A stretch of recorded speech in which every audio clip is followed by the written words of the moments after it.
Look, let's face it, there's so much competition when it comes to phones under 30k, but there's a new entry in town. This is the new Realme 15 Pro, and this is the first smartphone in India to be powered with a Snapdragon 7 Gen 4 processor. It also packs in a ton of cool AI features. There's some interesting design elements. So the big question is, with so much competition, does this stand out? Hit that subscribe button, hit it now, hit it, and hit that bell icon, and time to find out.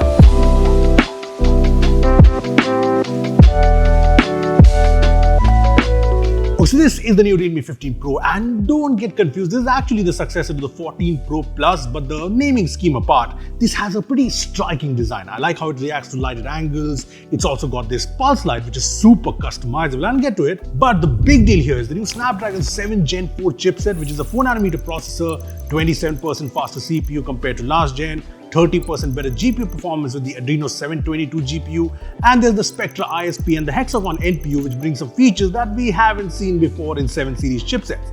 Paired with 7 Gen 4 is up to 12GB LPDDR4X RAM, up to 512GB UFS 3.1 storage. Yeah, no UFS 4 here, but you do get a large 7000mm square vapor chamber.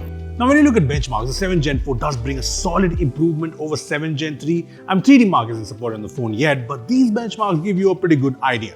Sure, there are more performance-oriented phones in the same price range that score higher, but 7 Gen 3 was a very solid, reliable chipset, and the 7 Gen 4 also kind of shows the same. I mean, there's no throttling issues. I also haven't noticed any heating issues when running benchmarks, and gaming is great too. We did the FPS test here. We played BGMI at 90 FPS, and the gameplay is smooth and nice, and we got an average FPS of 82, and stability at 98% is great. Even something as intensive as Genshin Impact runs pretty well on the phone. At the highest settings, the average FPS is around 52.5, and even while gaming for a long time, the phone does not heat up. That's a big deal if you ask me. And not just gaming performance, day-to-day performance is really good. Everything is smooth, animations look great, and this has an AI multitasker feature that takes around a week to learn your usage patterns, identifies your top key most used apps, and then keeps them in the background for quick launch. This also has the GT Boost performance mode, so you get the gaming features we generally see in Realme GT phones.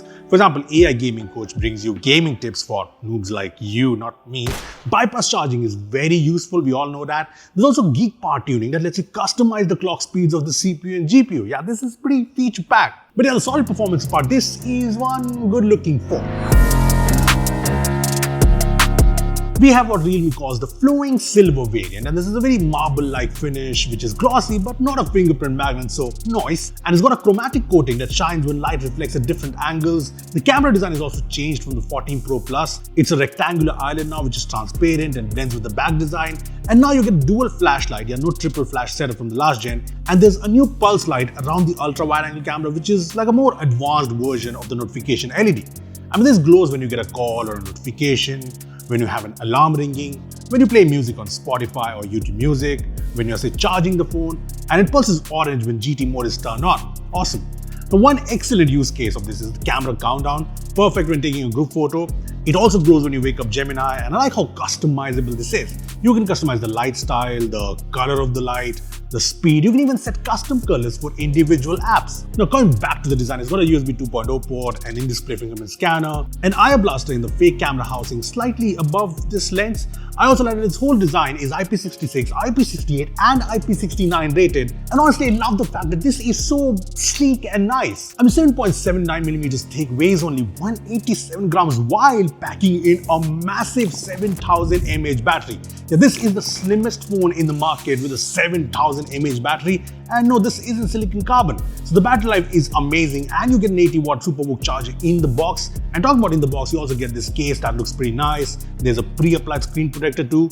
And talking about the screen, just like the back, the screen too is quad curved. I know not everyone is a fan of quad curved displays, but the curves here are not very big, and this display is great. 6.8-inch AMOLED, 1.5K, 144Hz, 6500 nits peak, 1800 nits in high brightness mode, very narrow bezels all around, HDR support in Netflix, YouTube, and yeah, it just looks great. It's smooth, it's bright, it's got Gorilla Glass 7i, so no complaints overall. Even the stereo speakers here are loud and nice. Now, one area where this could have been better is the haptics. I mean, it's not bad, it's pretty decent, but it's no haptics. Now, cameras have been a big highlight of these Realme phones, and this brings an upgrade. See, this keeps the 50MP Sony IMX896 primary camera from the 14 Pro Plus, and it brings an upgraded 50MP ultra wide angle lens Yeah, no telephoto lens, but it also brings an upgraded 50 megapixel front camera with 2-axis EIS. Anyway, photos from the Realme 15 Pro are super appealing. Most of the time, this takes photos that just pop and just kind of look nice without sort of going overboard. The photos are also sharp, detailed, and dynamic range is solid. I mean, the upgraded Spectra ISP in the 7 Gen 4, which is, by the way, a 12-bit triple ISP, comes into play here because this brings AI-powered autofocus, auto white balance, auto exposure for faster focus, better colors, and overall good dynamic range, and all of that kind of shows in the photos. Now, when it comes to portrait mode, the skin tones have this warm look, which some might find appealing. The ultra-wide-angle camera also does a good job editing colors and details. And as for the front 50 megapixel camera, like the portrait mode, it does tend to capture warmer shots for a more appealing tone, and also does increase the saturation a bit at times, but that is something, again, a lot of people like, social media ready. Now, as for videos, thanks to the real-time video super resolution in the Spectra ISP, this has 4K 60 FPS support in all cameras, although you can only switch between cameras while recording in 4K 30 FPS. Anyway, videos from the phone look good, but I did notice some focus hunting issues here and there. Hopefully, Realme can fix this with an update. The front camera videos also look good. This has dual-axis hardware EIS, so pretty stable too. Now, apart from the camera features, the 7 Gen 4 processor here also powers a lot of the interesting AI features. So there's AI Edit Genie, which is like an assistant that helps you edit pictures. So you don't know where to find the magic eraser.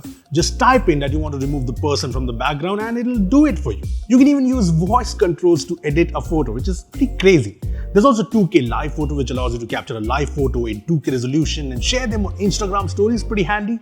AI Magic Glow is also really good. Basically, the dual flash here uses AI and works as a nice soft light rather than a harsh flash we have grown accustomed to. I also like that you can control the warmth and the brightness of the dual flashlight to take nice, well-lit shots, and it's actually pretty good. There's AI Party Mode, supposed to capture natural skin tones and better details in low-light scenarios. It even adds a heart or a starburst light effect if that's something you like, and there's actually a lot more AI features here. Apart from that, this is running Realme UI 6 based on Android 15, and this is set to receive 2 major OS updates and 3 years of security updates, which isn't the best if you ask me, considering Android 16 is already out. Anyway, Realme UI here is smooth and nice with all the features, all the useful AI features we know. And if you're wondering about pre-installed apps, you get these apps, you also get the app market, there's also hot apps, hot games, and there's also the glance lock screen, so not the cleanest experience. And in terms of connectivity, this has dual SIM slots, Wi-Fi 6, Bluetooth 5.4, but no NFC. Look, all said and done, there's actually a lot to like in the new Realme 15 Pro, and yeah, I know it's not a perfect phone, but I really like the solid performance that the 7 Gen 4 chipset brings here. And for people who want a balanced phone with consistent performance, this is a very good chipset, especially considering how it also powers a lot of the camera features and AI features. I also found the camera processing to be mostly very good. I also like the sleek design, the great battery life, but like I said, not everything is perfect. But yeah, I want to know from you guys, what do you guys think of the new Realme 15 Pro at its price and the new Snapdragon 7 Gen 4 chipset, considering it will be powering a lot more phones? So comment down below what you think, and thanks for watching. See you in the next one. Hit that subscribe button.